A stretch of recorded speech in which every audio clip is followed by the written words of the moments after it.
أعوذ بالله من الشيطان الرجيم بسم الله الرحمن الرحيم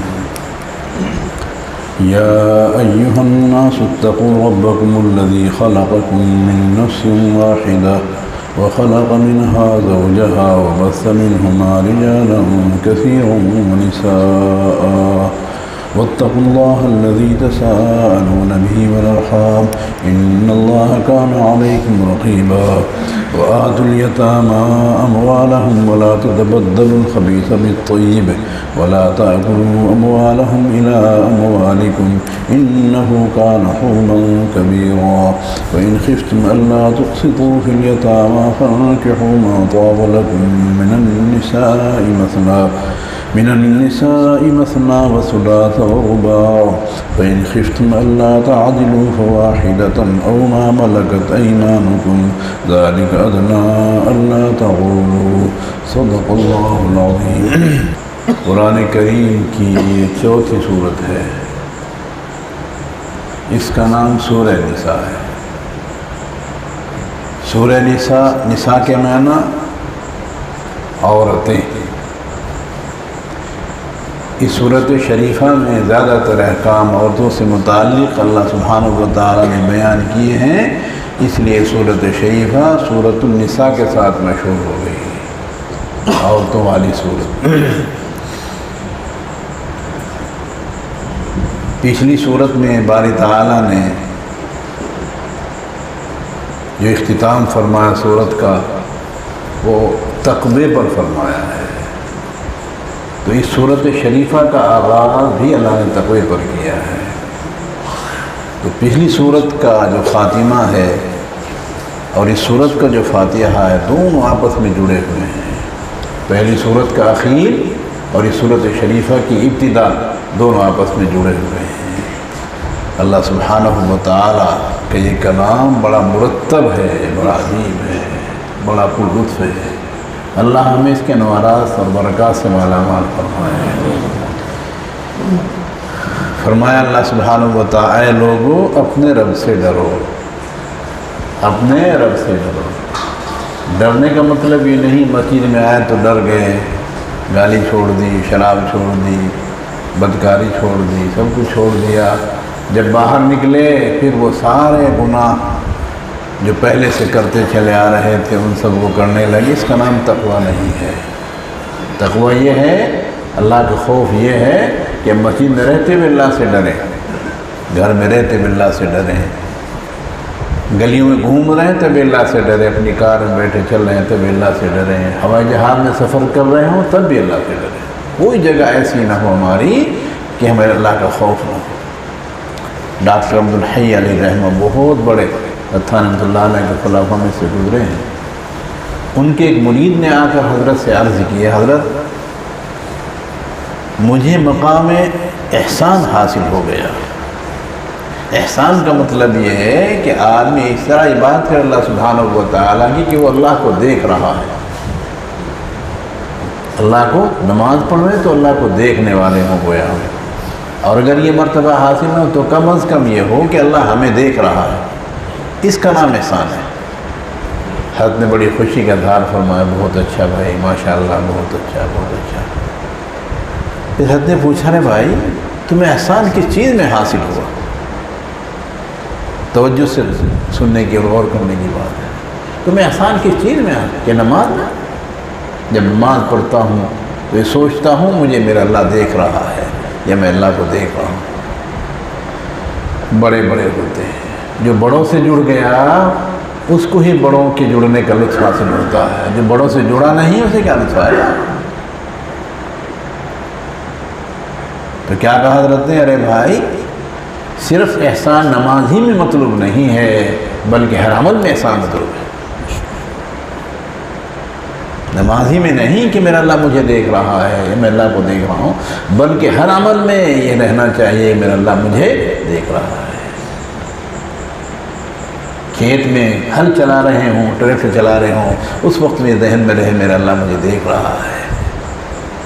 جانور کے پیچھے چل رہے ہوں، اس کو بلا وجہ مار رہے ہوں، مجھے میرا اللہ دیکھ رہا ہے۔ تو مسعود انصاری رضی اللہ عنہ کا واقعہ آ رہا تھا آج ہمارے یہاں جو کتاب پڑھی جاتی ہے عصر کے بعد، وہ اپنے غلام کو کوڑے سے مار رہے تھے، اپنے غلام کو کوڑے سے مارا، چمڑے کا کوڑا ہوتا تھا، بہت چوٹ لگتی تھی اسے۔ پیچھے سے سنا اے ابو مسعود، ان آواز میں سنا نہیں، پہچانا نہیں کون بول رہا ہے۔ دوبارہ جب آپ نے اے ابو مسعود کیا کر رہے ہو، پیچھے مڑ کر دیکھا، آقا مدنی صلی اللہ علیہ وسلم کیا فرمایا اللہ کے نبی صلی اللہ علیہ وسلم کو، اے ابو مسعود جتنا تو اپنے غلام پر قادر ہے، تیرا اللہ تو ابن سے زیادہ قادر ہے، جتنا تو اپنے غلام پر قادر ہے، اس کو مار رہا ہے، تیرا اللہ تو سے زیادہ قادر ہے۔ ابو حضرات سے صحابہ تھے، وہ ہمارے جیسے نہیں تھے تعویلات کرنے والے، بات کو کہ رخ کو بدلنے والے۔ وہ حر لوجہ اللہ، فوراً زبان سے کہا کہ اللہ کے رسول یہ اللہ کے لیے آزاد کر رہا ہوں۔ اس پر اللہ کے نبی نے کیا فرمایا، وہ بھی سننے کا جملہ ہے۔ اللہ کے نبی صلی اللہ علیہ وسلم نے ارشاد فرمایا، اگر تو اس کو آزاد نہ کرتا لمست النار، تجھے آگ جہنم کی چھو کر رہتی ہے۔ صحابی رسول ہیں جن کے بارے میں خود میرے نبی صلی اللہ علیہ وسلم کا ارشاد گرامی ہے، جس نے مجھے دیکھ لیا اس پر جہنم کی آگ اڑا، مگر اللہ کے نبی کیا فرما رہے ہیں، اگر تو اس کو آزاد نہ کرتا تو جہنم کی آگ چھو کر رہے گی۔ بھائی کسی پر ظلم مت کرو، انسان تو انسان، جانور پر ظلم کو اللہ برداشت نہیں کرتے۔ ابھی پرسوں کے سبق میں آ رہا تھا، شاید عصر کے بعد ہی، ایک بڑھیا نے بلی پالی، نہ اس کو چھوڑا کہ وہ کہیں جا کر کیڑے مکوڑے کھا کر گزر بسر کر لے، نہ اپنی یہاں سے پیٹ بھرنے کو غذا دی، مر گئی وہ، اس اور اس کو جہنم میں دیکھا گیا۔ تو ہر ایک کے ساتھ اچھا سلوک رکھو، محبت پیار سے پیش آؤ۔ کئی دن کی زندگی ہے، کچھ پتہ نہیں آدمی کب تک کا یہاں سفر کر رہا ہے۔ اللہ سے ڈرو۔ ایک فارسی کے شاعر نے شعر کہا ہے، ہر کے ترسد الحق و تقوی گزید، ترسد ازوے جن و انس و ہر کے لیے۔ شاعر کہتا ہے جو تقوی اختیار کرتا ہے اللہ سبحانہ و تعالیٰ سے ڈرتا ہے، اللہ ہمیں اپنا ڈر عطا فرما دے۔ بھائی اس کے مانگنے سے ہی ملے گا، اللہ سبحانہ و تعالیٰ کا ڈر اس سے مانگنے سے ہی ملے گا، یا پھر وہاں ملے گا جہاں اللہ کا ڈر ہے۔ کہاں ہے بھائی اللہ کا ڈر؟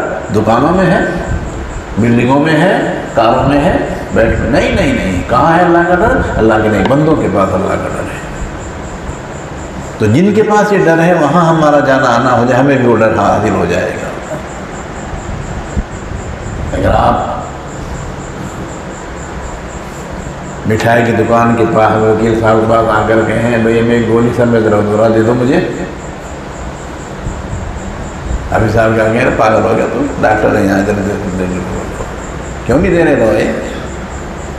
دوا کی دکان ان کی نہیں ہے۔ تو بھائی تقوی کی بھی دکانیں ہیں، پرہیزگاری کی دکانیں، اللہ سے خوف کی دکانیں ہیں، ہمیں اللہ وہاں جانا آنا نصیب فرما دے۔ اور میں کہتا ہوں آپ حضرات تجربہ کر کے دیکھو، اپنے تجربے کی کہہ رہا ہوں، تجربے کی بات جھوٹی نہیں ہوتی۔ ان راستوں میں خرچ کرو، پھر دیکھو اللہ کیا دے رہا ہے۔ ان دکانوں میں جاؤ جہاں تقویٰ اور اللہ کا خوف پورا برس رہا ہے اور چاروں طرف سے اللہ کا خوف وہاں موجود ہے، وہاں جاؤ گے جو خرچ کرو گے اللہ اس کو خوب نوازے گا۔ ابی بن کعب رضی اللہ تعالیٰ سے پوچھا، عمر فاروق پوچھنے والے عمر فاروق امیر المؤمنین، اور کس سے پوچھ رہے ہیں؟ ابی بن کعب سے پوچھ رہے ہیں جو اقرأکم ہیں، صحابہ کرام سب سے بڑے قاری ابی بن کعب، ان سے پوچھ رہے ہیں اے ابی تقویٰ کیا ہے؟ اللہ کا خوف کیا ہوتا ہے؟ بڑی عجیب مثال سے سمجھایا ابی بن کعب نے، فرمایا اے مومنین کیا آپ کا گزر بسر جھاڑ جھنکاڑ میں، کانٹوں دار جگہ میں، جہاں سانپ بچھی ہوں، درندے ہوں، شیر بھیڑی ہوں، ایسی وادی میں گزر ہوا؟ عمر نے فرمایا ہاں بہت بار ایسا ہوا، ایسی وادی میں بہت بار ہم گزرے۔ تو حضرت نے پوچھا ابی نے کہ کیسے گزرے؟ کہ کپڑے سمیٹ لیے اور تیزی سے گزر گیا۔ ابی بن کعب نے فرمایا اسی کا نام تقویٰ ہے، دنیا خاردار وادی ہے، یا شیر بھی ہیں، بھیڑیے بھی ہیں، سانپ بھی ہیں، بچھو بھی ہیں، ہمارے ایمان کو چھیننے کے لیے ہر چیز ہمیں اپنا بنا رہی ہے، میرے ہو جاؤ، میرے ہو جاؤ، میرے ہو جاؤ۔ اگر ہم اس دنیا میں، اس وادی میں تیزی کے ساتھ اپنے آپ کو بچاتے ہوئے نکل گئے تو اللہ کا خوف ہمیں حاصل ہو جائے گا۔ اللہ اپنا خوف عطا فرما دے، اپنی خشیت عطا فرما دے، اپنا ڈر عطا فرما دے۔ جہاں بھی رہیں اللہ سے ڈرنے والے رہیں، حرم میں بھی اگر ہیں اللہ سے ڈرنے والے رہیں۔ اللہ کے نبی صلی اللہ علیہ وسلم کے روضہ اقدس کی قریب ہے تبھی وہاں پہ اللہ سے ڈرنے والے رہیں۔ اللہ کیا فرما رہے ہیں؟ ڈرو اپنے اس رب سے جس نے تم کو پیدا کیا ہے۔ اللہ یاد دلا رہے ہیں کہ میں کسی اور سے ڈرنے کو نہیں کہہ رہا تمہیں، سانپ سے، بچھو سے، انسانوں سے ڈرنے کو نہیں کہہ رہا ہوں، اپنی ذات سے ڈرنے کو کہہ رہا ہوں۔ میں نے تمہیں پیدا کیا ہے، مجھ سے ڈرو۔ آگے فرمایا من نفس واحدہ، تمہیں ایک نفس سے پیدا، ہم سب کس سے پیدا ہوئے؟ آدم اور حوا سے پیدا ہوئے۔ کس سے پیدا ہوئے ہم؟ باری تعالیٰ نے آدم علیہ السلام کو پیدا کر کے جنت میں رکھ دیا، جنت میں رہ رہے۔ عرض کہ یا اللہ مجھے تنہائی میں وحشت محسوس ہوتی ہے۔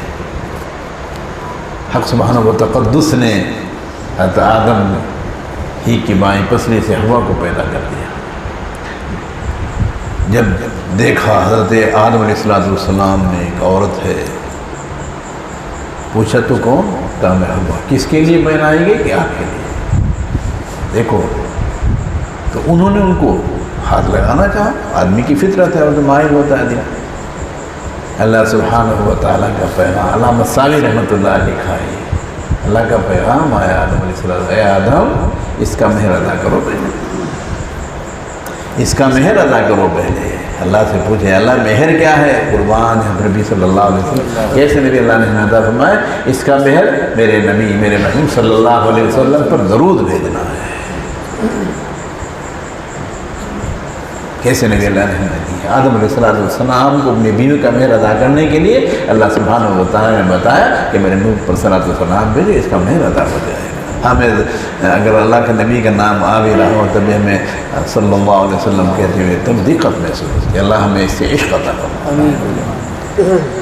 وَخَلَقَ مِنْهَا زَوْجَهَا، اور پیدا کیا انہی سے ان کے جوڑے کو پیدا کیا اللہ سبحانہ وَبَثَّ مِنْهُمَا رِجَالًا كَثِيرًا وَنِسَاءً، اور پھیلا دیا دونوں سے، یعنی آدم اور حوا سے بہت سے مردوں کو اور عورتوں کو پھیلا دیا۔ بات کتنی خلقت آج ہے، شمار پہ بھی نہیں آ سکتی، یہ اللہ ہی جانتے ہیں کتنی خلقت ہے انسانوں کی۔ وہ سب کس سے پیدا ہوئے ہیں؟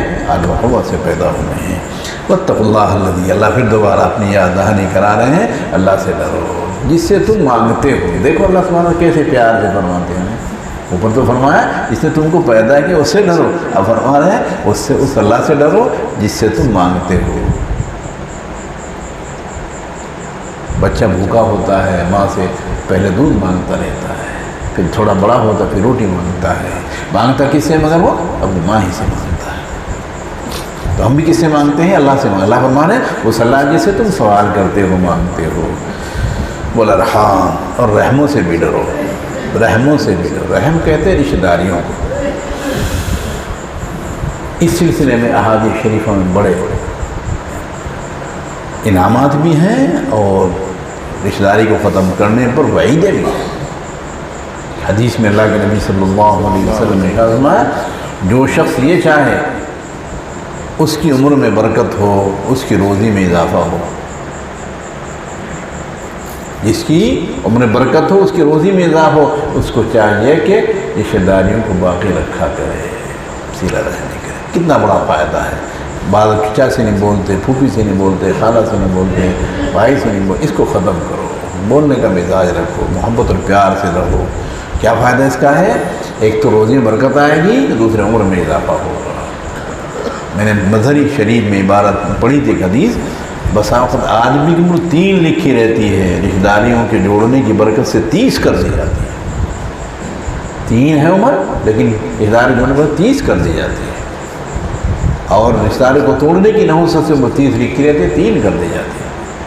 کریں گے انشاءاللہ آپس میں محبت کو پیار کا عمل دیکھا، اور جوڑ اب ختم کرنے پر نقصان کتنا۔ لا يدخل جنت قاطع، قاطع رحم جنت میں نہیں جائے گا، اللہ ہماری حفاظت فرمائے۔ رشتہ داری کو توڑنے والا جنت میں نہیں جائے گا۔ اور اتنا اگلا جملہ، اگلی ایک حدیث سنو، اور نبی صلی اللہ علیہ وسلم کا ارشاد گرامی ہے، جس قوم میں، جس مجلس میں قاطع رحم ہوتا ہے، اللہ سبحانہ و تعالیٰ پر رحمت نہیں اتارتے ہیں۔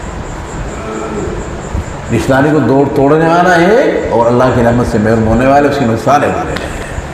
اللہ ہمیں رشتہ داری کو جوڑنے کی توفیق عطا فرمائے۔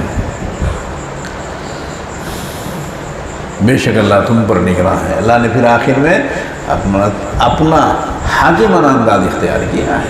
پہلے محبت پیار سے سمجھایا کہ اللہ سے ڈرو، دو جگہ محبت پیار، پھر اللہ نے پھر ان اللہ کان علیکم رقیبا، یہ نہ سوچنا کہ میں تم پر نگرانی رکھے ہوا ہوں، تم پر نگرانی ہے میری برابر، میرے سے تمہارا کوئی حال چھپا ہوا نہیں ہے، کہیں بھی میری خلاف ورزی کرو گے، کمرے میں بند ہو کر کرو گے مجھے معلوم ہے، گھر میں بند کرو گے وہاں بھی مجھے معلوم ہے، کہیں بھی کرو گے مجھے معلوم ہے، اللہ بے شک تم پر جو ہے نگراں ہے۔ دوسری آیت بارہ یتیموں کے اموال کی حفاظت کا حکم دے رہے ہیں۔ اللہ فرماتے ہیں یتیموں کے مال کو ان کو دے دو۔ یتیم اگر آپ کی پرورش میں کوئی بچہ آ جس کا باپ مر گیا ہو، اس کے مال کی حفاظت کرو، خود بول مت کرو، اللہ ایک ایک چیز کا حساب دیں گے۔ اللہ خاص طور پر یتیموں کو ان کا مال ادا کرو۔ بعض مرتبہ ایسا کرتا ہے آدمی، اس کی جو اچھی چیزیں ہیں یتیم کی مال کی وہ اپنے لیے رکھ لی اور اپنی گندی چیزیں ردی وہاں رکھ دی، وہ بتا رہے نبذل و خبیث کو طیب سے۔ اور آگے فرمایا بعض مرتبہ ایسا ہوتا ہے کہ تھوڑا اپنا ملا لیا، تھوڑا اس کا ملا لیا، چٹاچٹ کھارے وہ ختم کر دیا۔ اللہ گناہ کبیرہ ہے، بچہ کریں گے انشاءاللہ سے۔ دو یتیموں کو ان کے مال اور نہ بدلو خبیث کو طیب سے، نہ کھاؤ ان کے مالوں کو اپنے مالوں کے ساتھ ملا کر، انہ کان حبا کبیرہ، یہ بہت بڑا گناہ ہے مالوں کو ملا کر کھانا۔ ایک آیت میں آگے فرمایا کہ جو یتیم کے مال کو کھاتا ہے وہ پیٹ میں گویا آگ بھر رہا ہے، انگارے آگ کے بھر رہا ہے۔ اللہ ہماری بات فرمائے۔ بس سبق آج یہیں تک ہے ترجمہ۔ اے لوگوں اپنے اس رب سے ڈرو جس نے تم کو پیدا کیا ایک نفس سے، اور پیدا کیا اسی نفس سے اس کے جوڑے کو، اور پھیلایا دونوں سے بہت سے مردوں کو اور عورتوں کو، اور اللہ سے ڈرو جسے تم مانگتے ہو، رحموں سے ڈرو، بے شک اللہ تم پر نگہبان ہے۔ یتیموں کو دو ان کے مال اور نہ بدل و خبیث کو طیب سے، اور نہ کھاؤ ان کے مالوں کو اپنے مالوں کے ساتھ ملا کر، بے شک یہ بہت بڑا گناہ ہے۔